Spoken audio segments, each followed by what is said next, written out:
Hello, everybody. Meteorologist Hutch Johnson joining you. It is cold out there, brutally cold. Some of the coldest temperatures for many of us going on. But you have shared so many photos.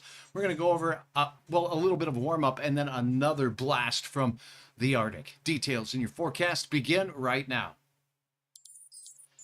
Say, my friends at Robert Gibbons Sons have been with Hutch's Weather from the start, and they've been serving you for over 100 years with commercial and residential service, new constructive, preventative maintenance, emergency services, remodeling. So if you need plumbing work, electrical work, heating and air conditioning, call Robert Gibbons Sons and let them know that Hutch sent you. Okay, let's start out with a look at this latest radar across the region and nation. First thing you're going to notice here is that we have very quiet conditions across our area. That cold air is working its way all the way down to Sioux Falls, where we have a band of, some healthy snow showers pushing its way through on the leading edge of this Arctic blast that has really entrenched itself well in place here in the northern plains. So as we take you out just a little bit further, let's take a look at these temperatures, shall we, as we pull those up right here. And I got to tell you, it's just brutally cold. Actual air temperatures is what you're looking at right now. What you're going to notice in this blue blob right here, we're already down to around 9 below zero in Fargo, 11 below in Bemidji, International Falls 6 below zero right now. Grand Forks, you have a temperature that is only 9 below. And look at this 15 below nonsense in Devil's Lake.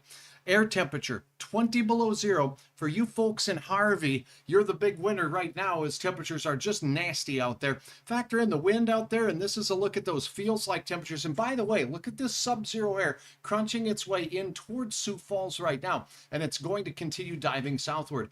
Temperatures for many of us will be the coldest of the season thus far. If you have a comment, let me know. And if you want to help Hutch out, you can always press the follow button on my Facebook page. The more and more followers I get, the more folks that receive information from Hutch here with regards to the weather. Now let's take a look at these wind chills out here as I load up the next details on those. These are what it feels like on exposed skin in Brandon, Manitoba, 41 below. Winnipeg, 29 below zero.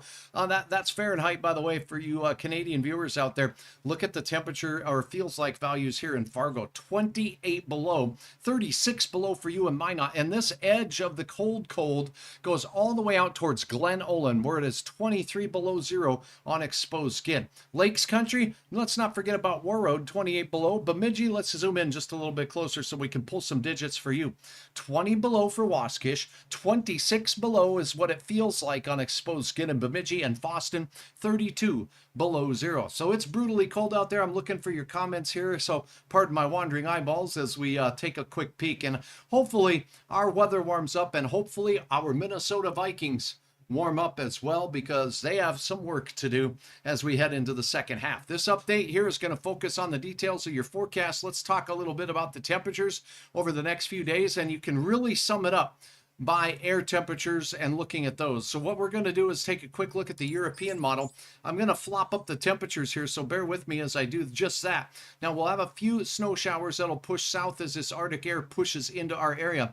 Here is a look at the air temperatures across the nation. The purple blob you see here is that cold taking hold. And the blue line, by the way, is the freezing line reaching all the way down south. How far south does it go? Look at this sub-zero air temperatures here working their way all the way down into the deep south. We're talking Kentucky here as we go into the middle of the week. And then it moderates just a pinch as it slides off the east coast. We get a break late in the week, folks, but it'll be a windy break, and the warmest of the temperature will be in the western Dakotas here where we got fresh snow, upwards of 8 inches of it for you in Nevis, for you in Hubbard County. Elsewhere, seeing 4 to 6 inches between Fargo and parts of Lakes Country. It's going to be pretty brutally cold as we go through with the winds, making it wind chilly even during our warm-up, as we'll show you.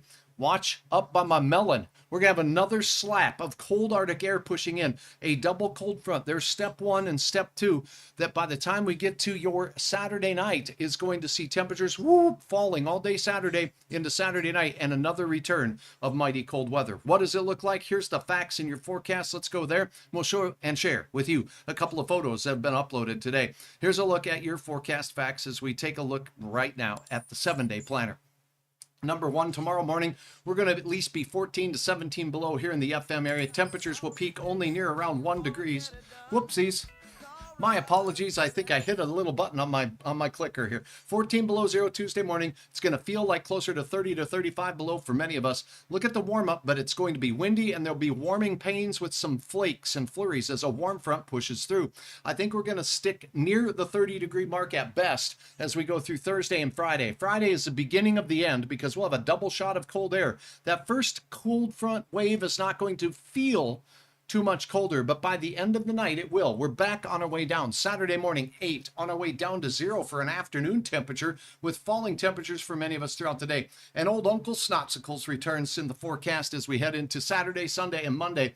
And I do think with the wind, we're going to have some ripping winds out here with gusts upwards of 40 miles per hour in places. I think we'll have wind chills that will challenge 50 below zero for many of us as we go through. A more detailed video will be forthcoming with regards to that. Simon says, good evening. I hope you all are doing very, very well. Thank you for supporting me. Thanks for watching. And go Vikings. Hi, Clarine. Good to have you on board. Thanks for watching, Mike. It's good to have you on board from Grafton as well.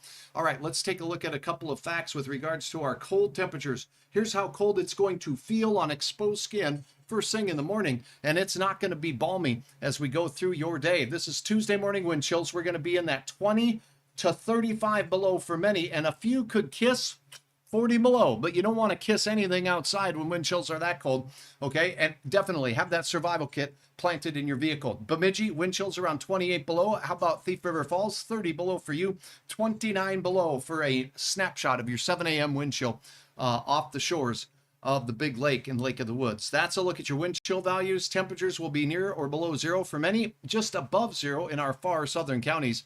And that's it for your day. I'm meteorologist Hutch Johnson. I want to say thank you to all of you who have shared some amazing photos of nearly full moon shots out there. And at night, the ice crystals in the clouds are glowing out there, and you've captured some dandies. Check out these views from across the region, and thanks again to all of you who have uploaded your photos across the area. Like this furry friend right here. Thanks so much, Ashley. Now, this is the moon, and this furry friend is lit well as enjoying the scenes across the valley in Ottertail County. Thanks again, Ashley, for sharing that. Can you believe the ice crystal scenes that we're seeing across the area? Check out Melissa Smith in Twin Valley. Talented, always loves looking at the sky. Melissa, thank you so very much for sharing some of your dandies with us. And just look at this. You've got the full moon out there, nearly full moon, I should say, with moon dogs barking on either side of the full moon. And then up above, well, we have a tangential arc as well. So it's just absolutely stunning, the sights that we've seen across the area. And thanks to so many of you for sending in your fantastic photos. Like Patricia here in the Breckenridge area. Oh my goodness, look at this as well. There may even be some evidence on a few of these shots of some light northern lights out there as well at the nighttime hours. So keep them coming. Look at this view again. Breckenridge, Minnesota. Patricia, thank you so very much. Just incredible views. A upside down smiling rainbow in the dark there. Caused by the ice crystals. It's another halo. You have two halos around the sun or the moon, the first one and a second one, and they're at specific angles, and those angles depend on, well, the structure of the ice crystal, which is hexagonal. Thanks again for sharing. Again, I appreciate all of you who have clicked the follow button on Facebook. It really does help Hutch out if you take that time to go to my Facebook page and click follow. The more followers that Hutch has, then the more widespread my videos are delivered by my friends at Facebook. If you're watching on YouTube, thank you so very, very much. Would you consider hitting the subscribe button for now? Check hutchesweather.com for the very latest on your weather information, live interactive radar, as well as your uploads of photos and many, many more things. Road conditions, snowfall amounts, it's all right there. Thanks again. Enjoy the second half of the game. Let's go, Vikings. Come on now. It's time to warm it up out here. We could use your help.